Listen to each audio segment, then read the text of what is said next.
today we are going to be taking the radiator out and everything on the Camaro, like I said before, and getting the power steering pump pulley back on and getting the measured for a belt. I'm going to pull this radiator and stuff out so I can get the new one put in, which should be here today or tomorrow. And then I'm going to jack the car up and get under here and get the crank sensor wiring out so I can get that put on the harness that I finished up in that last video. I'm going to add that wiring to that real quick and clean it up. And then also we are going to be getting everything ready for a drive. So I'm going to mess with the throttle cable. The factory one for the Camaro is here, and it's not long enough. I'll probably just have to get something new.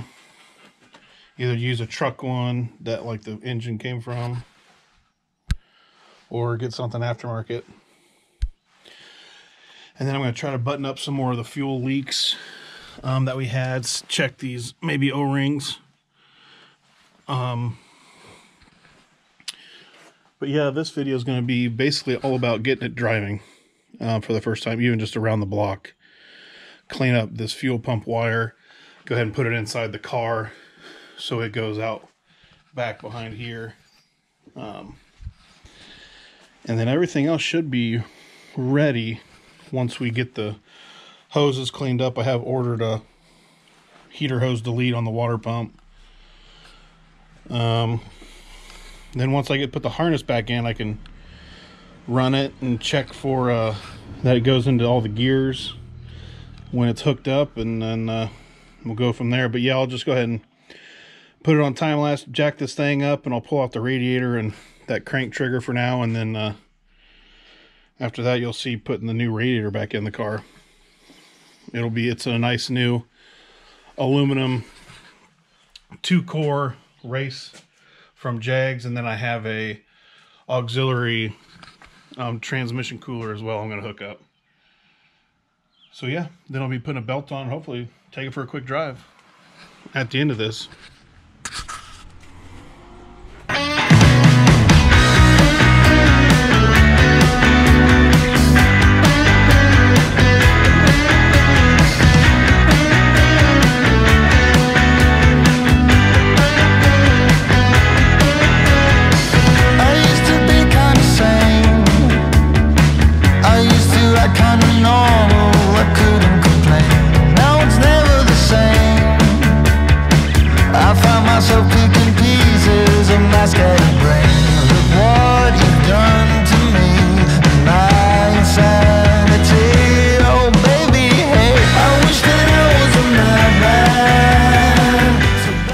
So I know last video I showed you guys the wiring harness and me kind of working through it. Just from that time lapse, I took out that crank sensor plug.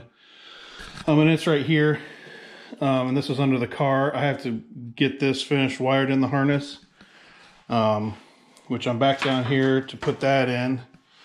And then once I solder these two things, that's the last of the wiring harness. So then we'll just be putting it in the car with the radiator and the hoses, the belt, and driving. So like I said last time, I got all the wiring for the transmission. Everything's buttoned up.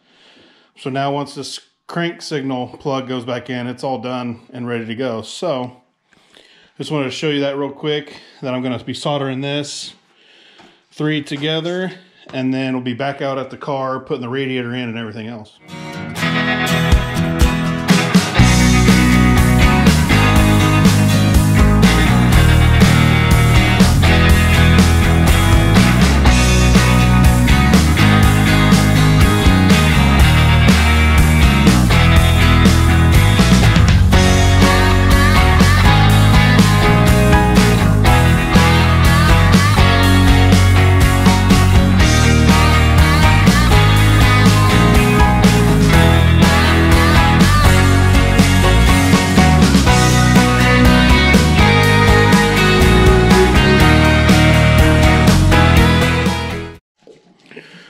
Well, like I just showed in the time lapse, got it all soldered in and heat shrink on.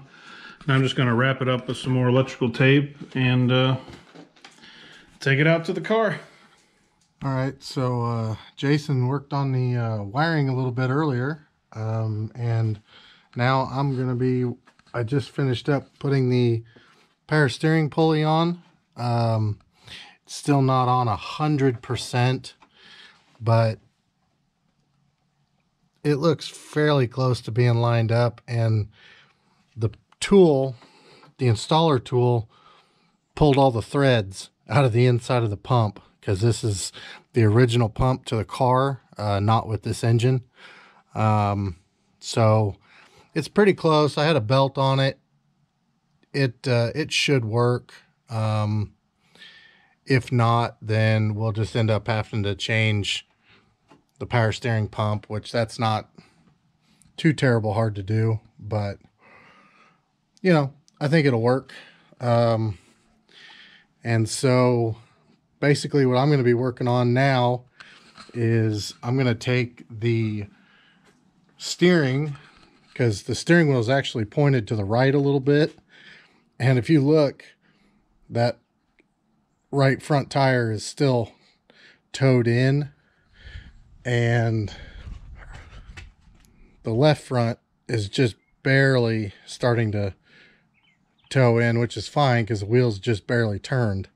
So I'm just gonna hit this right front a little bit on the adjuster and hopefully maybe push it out just a little bit. So I'll set you guys up and kind of let you see what I'm doing. Okay, so first, this is the adjusting sleeve here that we're gonna loosen these two bolts right there, and then it's just a clamshell. So once you loosen those two bolts, there's a groove right here on the bottom side where my finger's at, and then this is an old school Matco suspension tool, and it has these grooves here and one down here, and basically that's for what direction you're going to turn. You hook this into the groove, and you can either turn it one way, or if you got to turn it the other way, you just turn it upside down, and then the groove here clips in, and you can turn it this way. This is not really used on new cars because everything's got rack and pinion steering, but on these old multi-link steering, like this car, the Cutlass, old S10s, pretty much anything from the 80s, and just a few things into the early to mid 90s, use this style suspension. So this is pretty much just an old car kind of thing. But I'll go ahead and throw you over to time lapse, and you'll see what we got going on.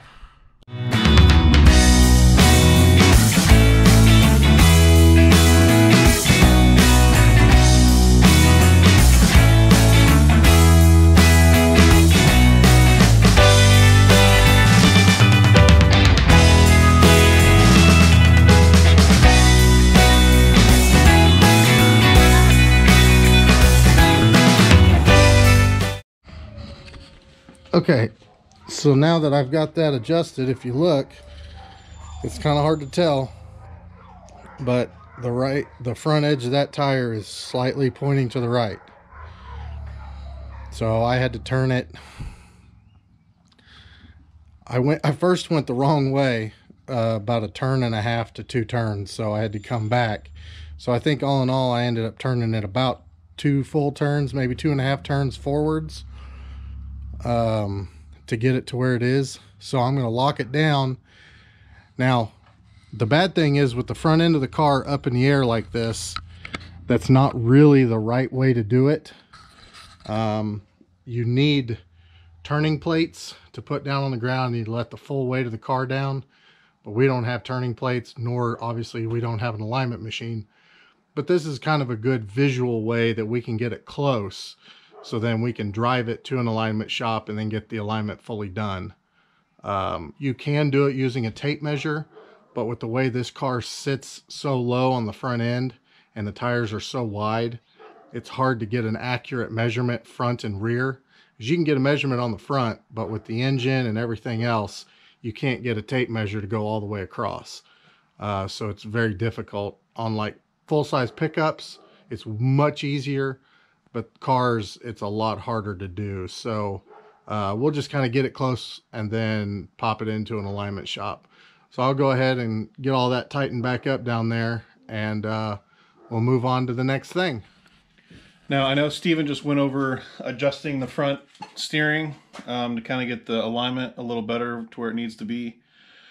And then, like I said, we got the radiator in, we got the trans cooler, and we got the part to close off the heater. Now, I said hopefully we'll be driving in this video, but it's not going to look like we're going to be driving by the end of this. But I'm hoping by the end of this we'll have it running with coolant, with a belt, and maybe it'll go into gear. And we'll show it go into gear.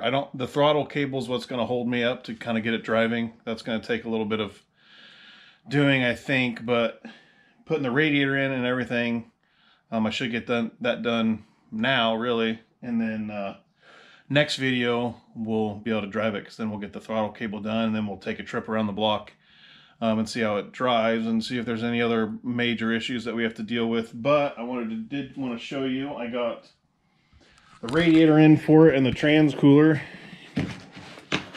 Here is the trans kit from Jags. Open it here, some line, and then here is the little kit that it comes with, and so to mount it to the front of the radiator. So that's pretty simple, self-explanatory there. This is the little block off. Just loops around onto the water pump, so it don't need the heater. And then here is the Jags radiator. Let me put you down here and I'll show you.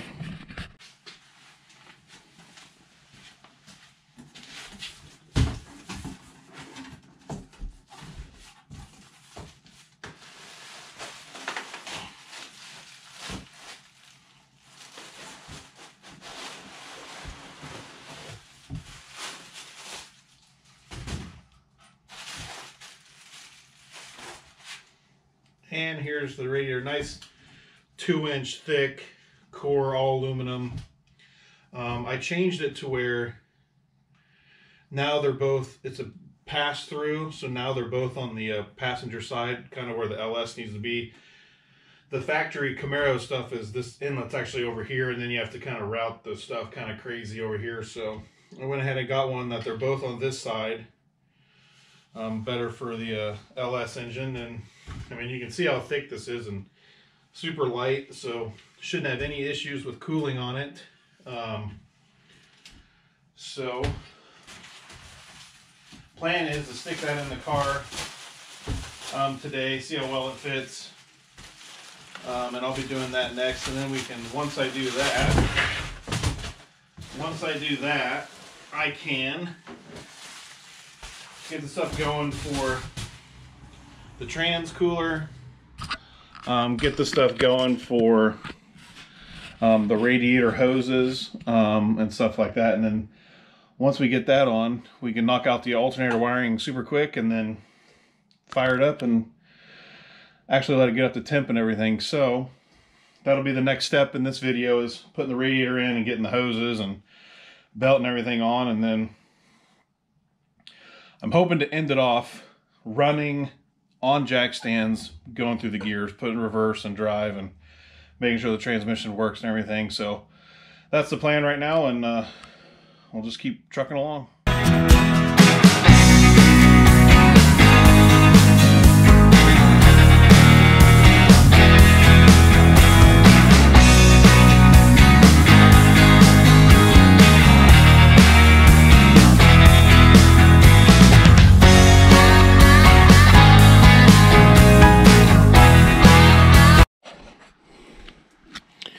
Well, the radiator fits. I had to take the rubber out, the factory rubber out from underneath and on top.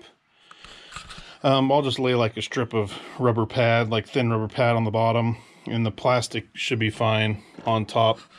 I did mark gonna have to trim like each corner to kind of go around the end tanks of the radiator. But other than that, I think this mount actually will work. I'll probably trim off some of this old plastic stuff they used to mount where the hoses go and stuff, and kind of clean it up a little bit, but it actually looks like it's going to work. Nice and thick. Should have plenty of room for a electric fan in there. And then enough room to put the radiator hoses and everything, so it should work. Then I'll get this modified here so I can get it mounted right, and then maybe go try to get some hoses to see what will fit.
Alright, one more spot I gotta trim real quick.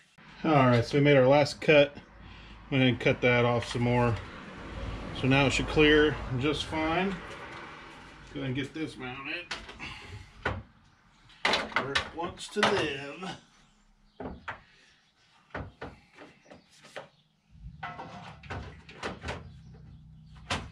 Yeah, that's better. That's better. Well, I got it all trimmed up, but I broke it in half. So obviously I'll make something else to mount the radiator. But it broke in half, so it'll still hold it for now. In the meantime, we can go ahead and get hoses and stuff ready for it. It's gonna be mounted in the same place. I just need to make something better, but it'll work for now. So we'll go ahead and get this mounted and go from there.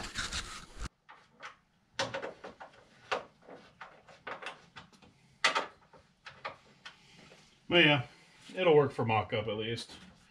It's at least not going to fall out for now.